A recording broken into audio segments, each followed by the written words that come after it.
Hi there, my name is Rita, and I am a 35-year-old woman. For a couple of years, I was paralyzed because of a car accident. It was a tough time for me, but I was grateful to be alive. The accident opened my eyes to the true colors of my husband at the time, Sam. I met Sam at the movies. It might sound a little crazy, but we both happened to go to see the same movie alone and ended up sitting next to each other. We started talking and joking about the movie. When we left the theater, I got a good look at his face and was struck by how handsome he was. We didn't want to stop talking, so we went to a nearby cafe for coffee. That one spontaneous date led to many more. Sam was a great guy. He was funny and knew how to make every moment enjoyable. He came from a wealthy family, so he often spoiled me. I had a lot of fun with him. After dating for 4 years, he proposed to me, and I was excited to live a good life with him. The next couple of years were great, or so I thought. Looking back, I see there were issues that I ignored because I loved him, but I still had a good time with him. Of course, like any couple, we had our fights. One day, during an argument, we got into a car crash. I don't remember what we were arguing about, but I do remember that we were yelling at each other. In a moment of anger, while driving, Sam pulled out his phone to send a text. He took his eyes off the road and lost control of the car. The next thing I knew, we were driving into a divider, and then I blacked out. When I woke up, I saw Sam sitting by my side, looking beat up. It turns out I had been in a coma for about 2 weeks. My parents had also been taking turns sitting by my side, although there was some tension between them and Sam. I guess he had told them the truth about what happened. The first thing I noticed was that I couldn't feel my legs. I panicked, and the doctors rushed to do some tests. They told me I was going to be paralyzed. I was devastated and inconsolable for a while. I felt like my world was ending.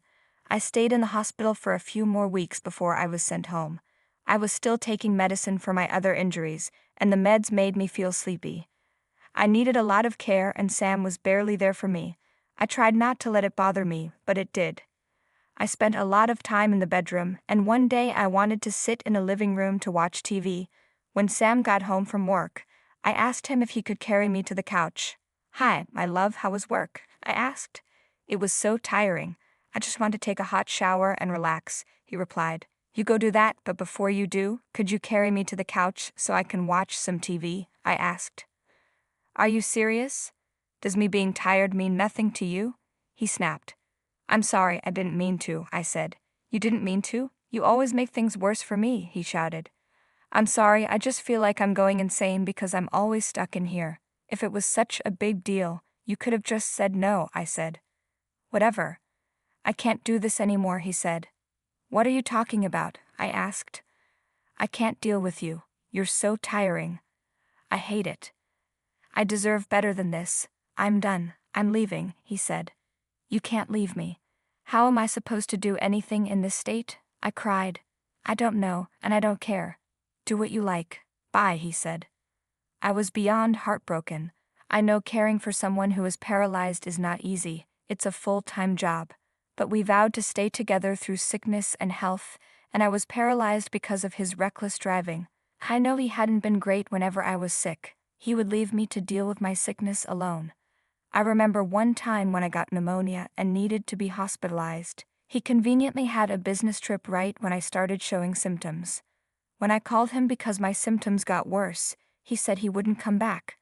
I don't even know how I got to the hospital on my own, but as soon as I got into the ER, I collapsed. I was hospitalized for 3 weeks, and not once did he call to check up on me. When I finally got better and was allowed to go home, Sam came back. We had a huge fight, and he didn't even apologize. Looking back, I should have left him right then and there, but I thought it was something I could get over. I didn't want to let go of him. I guess it's true that love can blind people. I managed to fall asleep that night. The next morning, I needed help getting out of bed, but I couldn't do it myself. I can't even begin to describe how helpless I felt. I remember breaking down again before I was stable enough to call my mom and ask her to come over. My mom must have heard the pain in my voice because she came over immediately.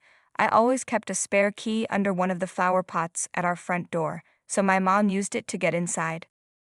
She found me in bed looking like a complete mess. She quickly helped me out of bed and freshened me up. It felt comforting to have my mother take care of me like she used to when I was a child. Once I was back in bed, my mom asked me where Sam was. I'm not trying to say that I don't want to help you, darling, but where is Sam? She asked. He left, I replied. Left? What do you mean? She asked. Last night we had an argument because he just got back from work and was too tired to take care of me. All I asked him to do was move me to the living room so we could watch TV together. That's hardly a difficult task, she said. No offense, darling, but you barely weigh much. I've seen him carry your drunk brother from the driveway to his room upstairs when they went drinking together after work, and your brother is massive. I know, but he thought that was asking too much. He told me he couldn't keep doing this for the rest of his life, so he just left. That son of a gun, she exclaimed. How could he do that to someone he claimed to love? If your dad got paralyzed, I would be there with him no matter how tired I was. That's what love is. Yeah, I wish I knew that. He's done this before too, you know. Whenever I've been sick, he's left me to deal with it alone. I guess I just hoped my being paralyzed would be different, I said. Oh, sweetie, why didn't you tell us about this? She asked. I don't know. It was embarrassing. I mean, what kind of partner does that? Besides, I loved him too much to leave or talk bad about him, I explained. Okay, well, I don't love him too much, she said. I'm going to call his dad. Bill will definitely be able to get a hold of him. Let's see what happens. Of course, she didn't do that right away. I was still her first priority. She made me food and helped me bathe. She helped me get into the living room where we spent time watching reality TV and just enjoyed being together. My medication made me feel sleepy, so sometime in the late afternoon, I fell asleep on the couch. When I woke up later that night, my mom had dinner ready for me. While we ate, she told me she had called Bill and told him about what Sam had done. Bill promised her he would take care of it, but he asked if it would be possible to invite Sam over so he could talk to him in front of us. I didn't know what Bill had in mind, but I knew that Bill loved me and considered me to be like his own daughter, so I was sure he would give Sam a piece of his mind. I wanted to be there when it happened, so I told my mom that Bill was welcome to handle things however he wanted. About a week later, I saw Bill. By this time, my mom and dad had moved in with me. My dad was angry and ready to confront Sam, but my mom and I convinced him to let Bill handle it instead. When Bill came over, he apologized for Sam's behavior. He said, Rita, I'm so sorry for everything Sam has done. I talked to him the other day and found out that this has been a recurring issue in your relationship. I'm really sorry about it. My dad replied, We appreciate you coming here and apologizing, but my wife and daughter have told me you're going to do something about it. If you don't, I will find Sam and deal with him myself. Bill reassured us, saying, I have plans, but you're also free to do what you feel is necessary. First, I'm disowning him. This is not the son I raised. Second, I will personally cover all of Rita's medical treatments. I'll make sure she can walk again if it's the last thing I do. I was deeply touched. Bill, that means so much to me. Thank you from the bottom of my heart. I'm so grateful to you. Bill responded, You deserve better than Sam.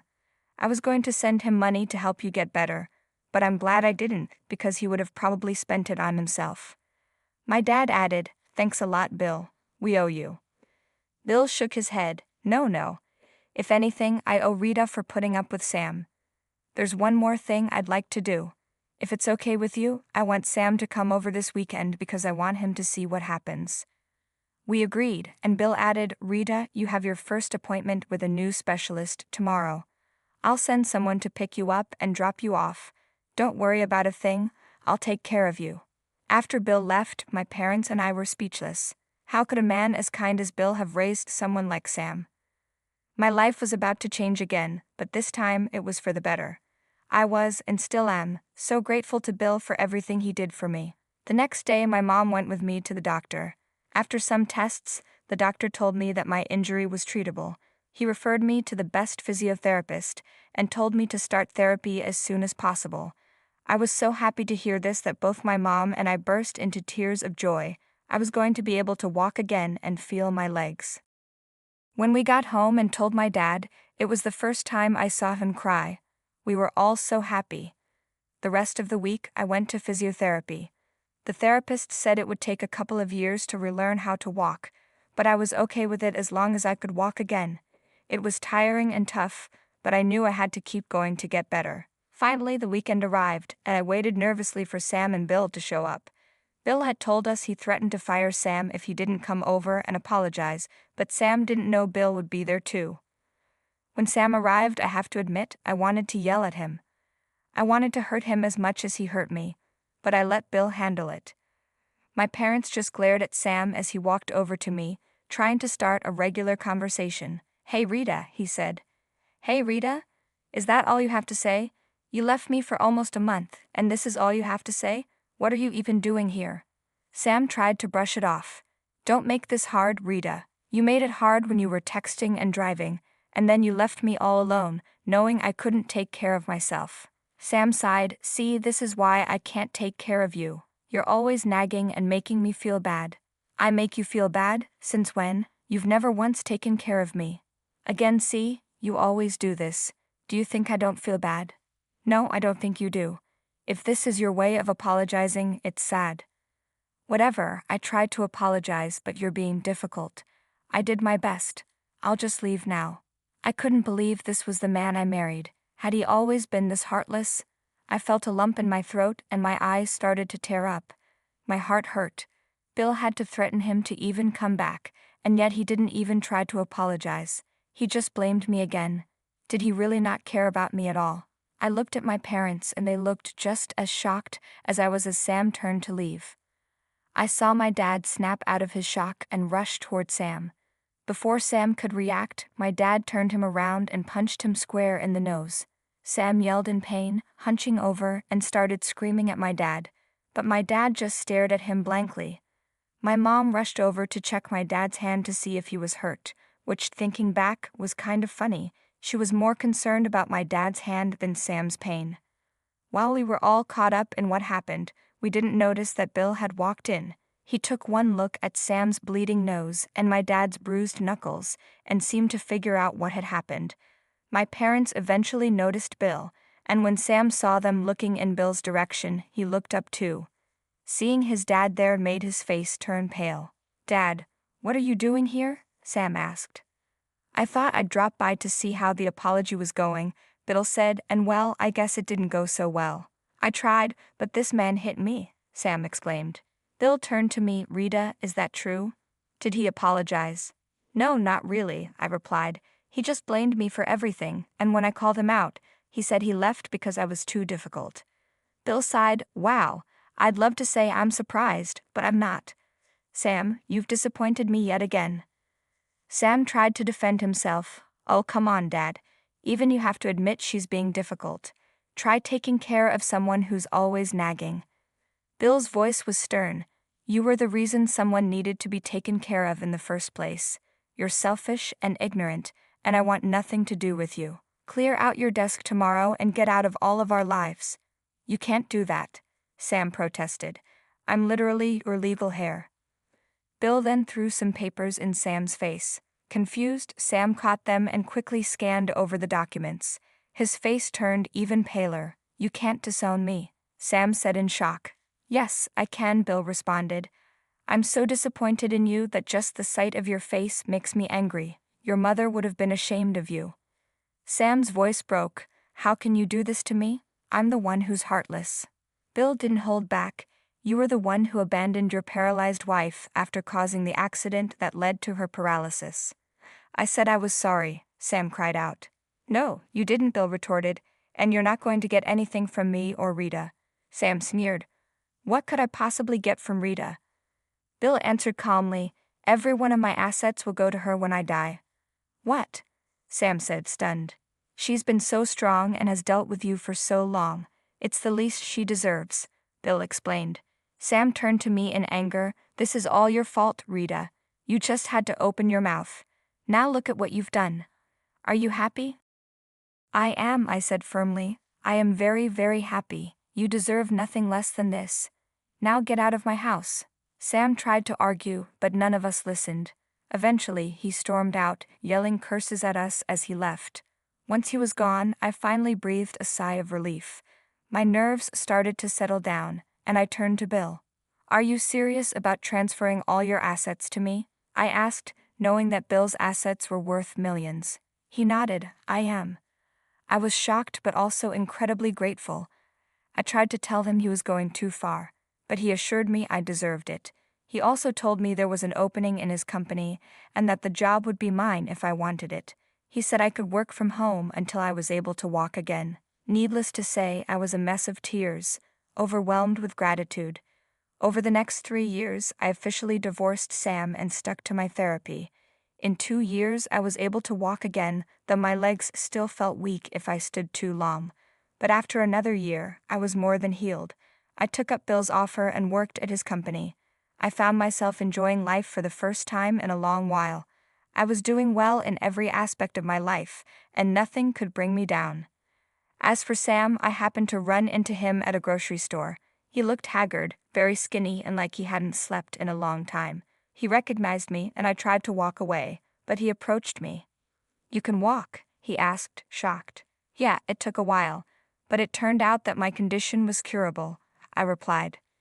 "So you lied to me? You stole everything from me and made me look like a villain for nothing," Sam accused. "Sam, you did that to yourself," I said calmly. "If, after all these years, you still don't understand what you did wrong, you're beyond help." Sam's voice softened. "These years have been nothing but a struggle. Look at me. I'm constantly tired and all alone." "I would care, but I can't bring myself to," I said, unfazed. "My dad was stupid to give you everything," Sam muttered bitterly. "Oh, but I'm the one working harder than you and actually growing the business," I countered.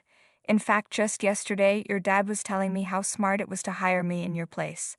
"It doesn't matter," Sam said, trying to regain control. "I'll talk to my dad and have him see the error of his ways." "Whatever, Sam. I wish you nothing but luck. Goodbye." Running into him and seeing him in that state made me feel great. He finally got what he deserved. It's sad that he still thinks he's right, but that's no longer my concern.